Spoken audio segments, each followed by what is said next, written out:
The trick is to push him right to his edge, then back away.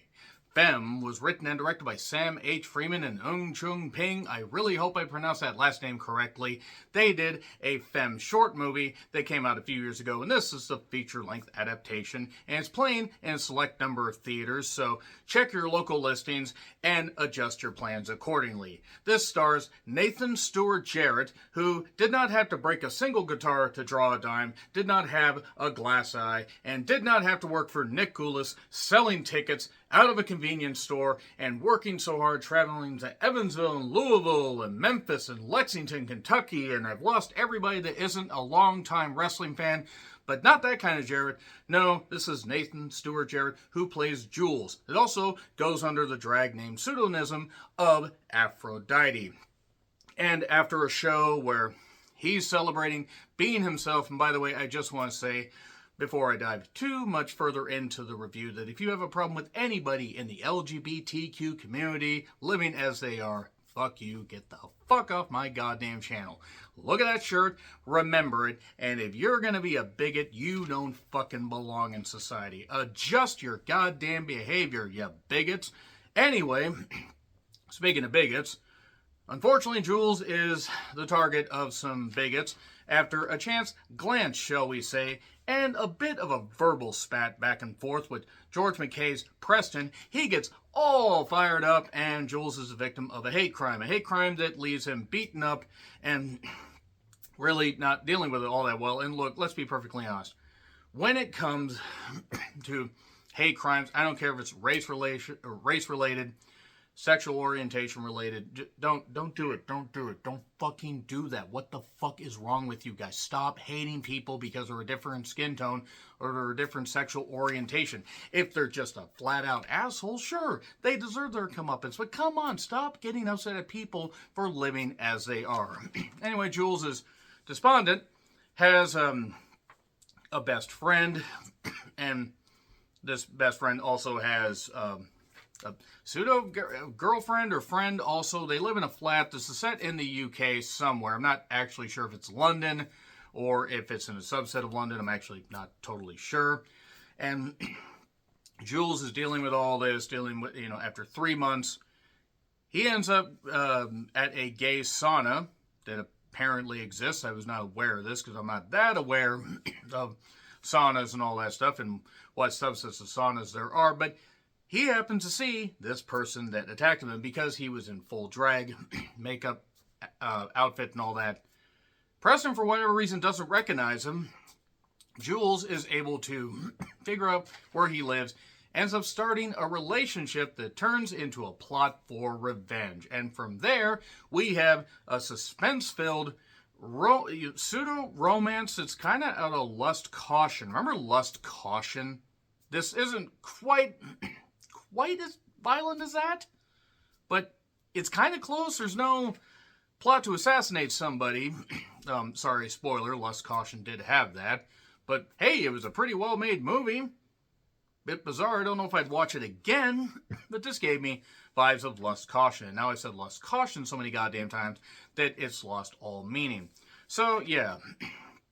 Basically, Preston is closeted. He is very much gay, but he's also big. He's self-loathing. He hates himself. But since he doesn't know that he actually was the one that attacked Jules, he ends up, kind of falling for him. And Jules, even with the revenge plot, maybe it's falling for Preston, or maybe it's all part of his plan? Who knows? We find out as the movie goes on. I had not heard of this movie beyond seeing that it came out in theaters. It was at a theater about 25 miles south of me. And decided after watching Monkey Man and The First Omen back-to-back, I decided a little bit earlier on Friday, why not drive down and watch it? And fighting through traffic there and back, I managed to see one of the best movies of the goddamn year, in all honesty. Powered by two tremendous performances by Nathan and George. And you can see that Preston, maybe if he had a softer side and wasn't a full-on bigot, then he might actually not be that bad of a guy. And also you can see the Jules, how far would you be willing to go to take revenge on somebody? And the performances are excellent. great, rich cinematography, and it really does shine a light on how the attacks can be real, visceral, and the after effects, the emotional trauma. Now, I am going to get into spoilers here in a little bit, but I encourage you guys to check this out. It is very much worth your time. Now, you just have to put up with some UK accents. It might be a little bit difficult to understand. I know there are different dialects and different accents, and some of them are really hard to understand. That's why Attack the Block was hard for me, even with subtitles. But it's still rich in character development and has enough good stuff going on where you really start to feel like, okay, how's this going to end? How's this going to end? And did they pay off with the ending? I'm just going to say before I spoil the ending in the spoiler section, they did. They absolutely nailed the ending. It's actually one of the best endings I've seen in a while. One of the most surprising movies I've seen this year, and based on the critical and audience reception, I was excited for it, and I'm glad I traveled to see it. So please check it out if it's in a theater near you, or check it out on streaming. But please support these filmmakers because they made something really good and 2 terrific performances. Let's get into spoilers. 3, 2, 1, and spoilers. So, in the beginning, there was rap. As our Lord and Savior Dr. Dre once said. Yep, always have to say that for no goddamn reason. The amount of preparation and determination that people have to put on makeup and outfits and get into their drag act and put on a great show. I know somebody that is very much into the drag culture, a very good friend of mine. And they've taught me a lot about that stuff because I'm not all that familiar with it. And I remember watching Medusa Deluxe that had some stuff going on like that. And various other films, like there was something that happened in that, that killer dress movie, Fabric. I was struggling to remember the goddamn thing, but that movie's really terrific. This was a great suspenseful movie that also has some great layers to it, while also telling a simple story that had so much depth to it. I mean, really, on the surface of it, it's a very simple story. And I liked how complex the characters were.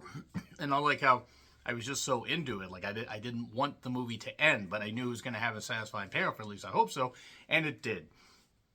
You had the chance encounters, and you had the fact that Preston was sneaking around. He had some flatmates. There was one point where to sneak out after they started getting into it, and then his mates got home. Jules had to pretend to just be a friend to stop by to get something, and was wearing his yellow hooded jacket, and that pays off a little bit later. Jules keeps hatching this plan to eventually get his revenge, and he's also got his best friend that I think also used to be his lover at some point. I'm not sure. So there's a point where this friend gets drunk and tries to kiss him, and he's not into that. And Jules and Preston really do strike up a romance that's vicious and controlling at first. And I don't want to say necessarily gets sweet, but Jules kind of turns the tables on him, telling him, "You're going to do what I say, good boy. You're going to do that." And yeah, a white guy telling a black guy, good boy. Like, yeah, not really great. Not great. Not great, Bob. But the drag shows bookend the whole thing because Jules goes through this character arc of being on a high, I believe it was a birthday celebration, and then being at his lowest after the attack, and even still being at that low 3 months later. He's playing Street Fighter 5, or I think it's 5. And actually there's a tie-in a little bit later where he's beating some of Preston's mates in a Street Fighter playthrough, and that's actually kind of cool. But really what I want to talk about is the fact that, he had the yellow jacket on, and at one point he tries filming Preston. Preston gets upset because he doesn't want to be exposed like that. Jules is watching some stuff on this gay tube, exposing people that are either cheating or closeted or hateful, and you just want to do that just to expose them. He was going to upload this video, and he decided not to. And he had actually taken another video where they really, really got into it. So if you got a problem with gay sex, you're probably not going to like this movie at all. Whatever, it is what it is. I mean, the amount of sex scenes in a lot of movies might bother some, like Blue is the Warmest Color, including that 7-minute long one. Nevertheless, much like Lost Caution, he backs off from doing this one particular thing. But he does go through with the revenge because he decides, I want to get back into the I want to get back and celebrate my next birthday with a drag show. Get back into being Aphrodite. There's all this big setup, lavish. Preston gets invited by the best friend. And then Jules plays the video. And just the look of horror on Preston's face. Because earlier he saw a scar on the head. The head wound. And stuff like that. And he didn't put two and two together. And a little bit earlier, the opening line that I actually led with, as opposed to not leading with the opening line, was something that one of his mates said to Jules, because Preston does have a temper, and Preston got his comeuppance, but Preston maybe really did care for Jules, or maybe he just wanted to control him. I'm not necessarily certain. He felt like he got led along, but at the same time, you committed a hate crime against an individual, and they suckered you in with this kind of stuff. So call it even, maybe, I guess. Well, then they get in a fight. It looks like he's going to choke Jules out, and then he just realizes he can't do it because he does care about him, or he doesn't want to go to jail, probably the latter, and he collapses. He's humiliated. That's the thing about it. Jules didn't physically hurt him. He humiliated him. He degraded him. He made him realize who he was, how much it was stupid that he hated who he was, and that led to Jules being able to escape. And he gets home, he has a gift a wrapped gift, and it was from Preston. Preston had always said he would give him things, a genuine article, and he gave him a yellow hooded jacket. And the look on Jules's face was like, did I take this too far? What happened? I mean, we fade to black shortly after that, so it is really just one of those jarring things, and I really hope that even if you got into the spoiler section, you jumped off before I talked about the end.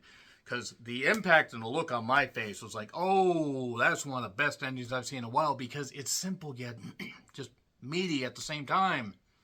So good. Really, really good performances. A+. I absolutely give this an A+. Femme was very, very good. Look forward to seeing what else filmmakers can do. Top-notch performances by Nathan and George, and even, the supporting characters. So let me know your thoughts in the comments. Like, share, subscribe, Twitter handle in the description. I'm John Rithlin. I'll see you soon.